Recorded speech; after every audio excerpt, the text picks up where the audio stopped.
તમે રોમાં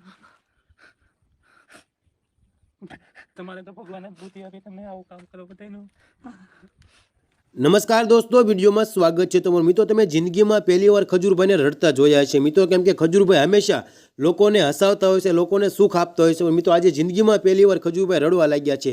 થોરડી ગામમાં જ્યારે મિત્રો ખજૂરભાઈ આ બ્રાહ્મણ દાદાની મુલાકાતે ગયા અને દાદાનું દુઃખ જ્યારે ખજૂરભાઈએ સાંભળ્યું તો ખજૂરભાઈની આંખોમાંથી પણ મિત્રો પટપટ આંસુ પડવા મળ્યા અને ખજૂરભાઈએ ખૂબ જ દુઃખ વ્યક્ત કરતા જણાવ્યું કે લોકો ખૂબ જ હેરાન થઈ રહ્યા છે મિત્રો, કે આ દાદા જે છે બ્રાહ્મણ, તેના છોકરા પણ મિત્રો તેને સરખું જમવાનું કે રહેવાનું આપતા નથી મિત્રો. તમે દાદાનું મકાન જોઈ શકો છો પાછળના બેકગ્રાઉન્ડમાં કે પડી ગયું છે અને દાદા ખૂબ જ દુઃખી છે મિત્રો. ઘણા વર્ષોથી દાદાએ કોઈ પાસે મિત્રો કાંઈ આશા રાખી ન હતી, પણ તેણે એટલી જ ભગવાનને પ્રાર્થના કરી હતી કે મારા ખજૂરને મારી સુધી પહોંચાડી જો તો હું તેના દર્શન કરીને પછી મરી જાઉં તો પણ મરી ગયું, પણ મારે ખજૂર દાદાના દર્શન કરવા છે. તો આ ભાવ હતો ને દાદા ખજૂરભાઈ પાસે પહોંચી ગયા છે. તમે જોઈ શકો દાદા એટલા બધા દુઃખી હતા મિત્રો, તમે જોઈ શકો છો કે તેના છોકરા પણ રાક્ષસ જેવા હતા એવું તો દાદા કહી રહ્યા હતા મિત્રો. પણ આજે ખજૂરભાઈ તેનું ઘર બનાવીને તેને એક સુખ શાંતિ આપી છે મિત્રો.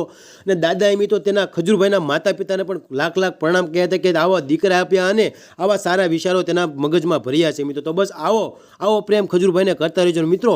આ દાદાના પરિવારમાંથી જો કોઈને તમે ઓળખતા હો કે તેના છોકરાને, તો આ વિડીયો તેના સુધી પહોંચાડજો અને મેક્સિમમ લોકોને વોટ્સઅપ ગ્રુપમાં શેર કરી દેજો મિત્રો, જેથી આવા લોકોને સમાજના લોકોને શરમ આવે મિત્રો કે એટલો બધો લોકો દુઃખી થઈ રહ્યા છે મિત્રો. આ દાદાનું દુઃખ તમે જોશો ને તો તમે મિત્રો દિગ્ધ પામી જશો મિત્રો. તો આ વિડીયો વોટ્સઅપ ગ્રુપમાં બધે શેર કરવા નમ્ર વિનંતી છે મિત્રો.